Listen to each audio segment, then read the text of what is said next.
Before we begin, if you enjoy powerful true stories of people who rise from nothing, please like this video and subscribe to the channel.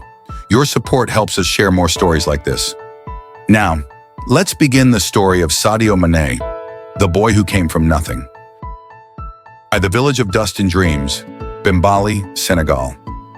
In the quiet, sunburned village of Bambali, surrounded by dirt roads and small mud houses, a young boy ran barefoot chasing a ball made of old rags. That boy was Sadio Mané. Life here was simple, painfully simple. No electricity, no televisions, no stadiums. Just families trying to survive, praying for rain, waiting for opportunity that almost never came. But Mané had something the village rarely saw, a dream so big that even he didn't know how to contain it. He would spend hours barefoot under the burning African sun, dribbling through goats and rocks, imagining crowds roaring his name. People laughed at him, but he didn't care. When he had the ball at his feet, he felt something powerful, a sense of freedom, a glimpse of the world beyond Bambali. His parents struggled to take care of him, and when Sadio was only 7, his father, the village imam, passed away. His world collapsed, but the loss carved something unbreakable into young Mané's heart, a purpose, a fire, a belief that football was the only way out. Serrer, a dream no one believed in, family pressure and pain. To his family, football was foolish, a distraction, something other people did. His mother insisted he study. His uncle told him football couldn't feed a family. The villagers laughed. Look at him, dreaming of Europe when he doesn't even own shoes. But Sadio saw a different future, not just for himself, but for everyone he loved. One night he whispered to his cousin, "I will become a footballer, no matter what it takes." He didn't say, "I want to." He said, "I will," with certainty, not hope, because he knew this dream wasn't optional for him. It was survival. The third, running away for a chance, the journey to Dakar. At 15 years old, he made a bold decision. He would leave home, without permission, without money, without a plan. He packed a small bag, slipped out quietly, and traveled hundreds of kilometers to Dakar, the capital, to join a local football trial. When he arrived, the coaches stared at him. He looked too small, too skinny, too shy. He had no real football boots. One of them asked, "Is this a joke? This kid is not a footballer." But then they let him play. And in the very first minute, everything changed. Mané dribbled past 3 players, accelerated like lightning, and scored. The coaches fell silent. They knew they had discovered something rare. He was instantly invited to join Generation Foot Academy, one of the best in Africa. This was the moment his dream stopped being a dream and began to become destiny. 4. The first breakthrough. Metz, France. Generation Foot had a partnership with the French club FC Metz, and soon Mané was on a plane, the first of his life, heading to Europe. He arrived with no French language, no family, no money, and no idea what was waiting for him, but he worked hard, harder than anyone else. He trained in cold wind and heavy rain, conditions he had never seen in Africa.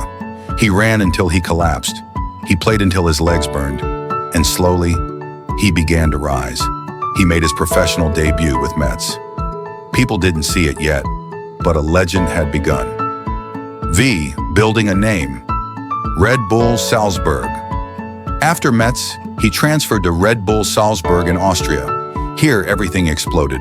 Goals, speed, power, confidence. He became one of the most dangerous young players in Europe. He scored hat tricks, dribbled past defenders like shadows, and led Salzburg to the Austrian league title.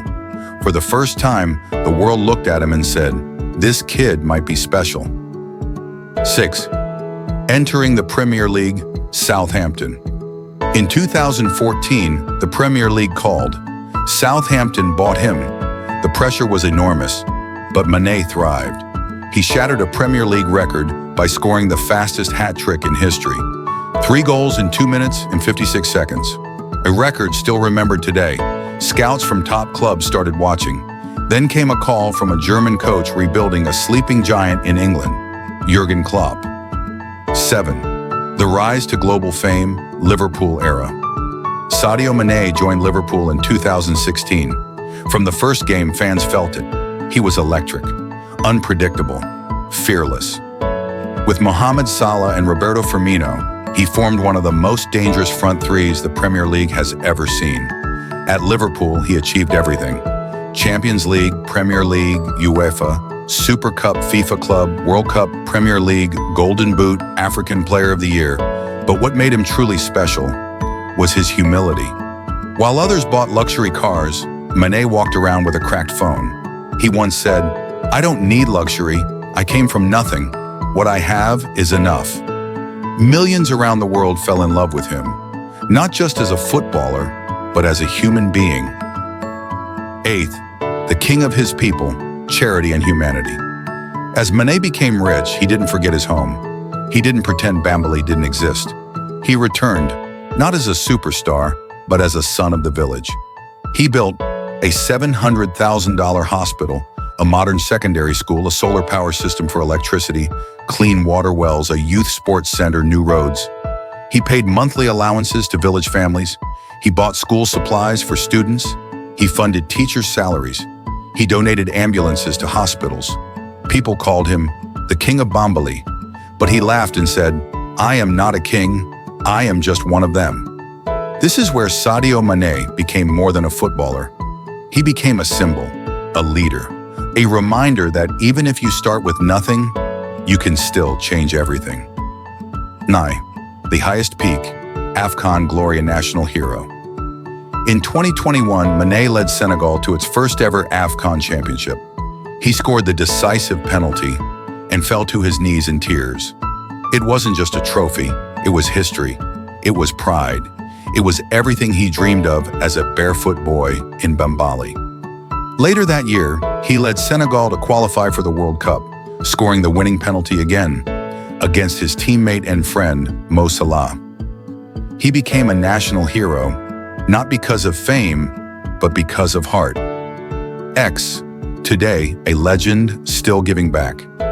Today, Sadio Mané continues to play football at the highest levels, but more importantly, he continues to build schools, hospitals, and futures in Senegal. He travels the world as an ambassador for African youth.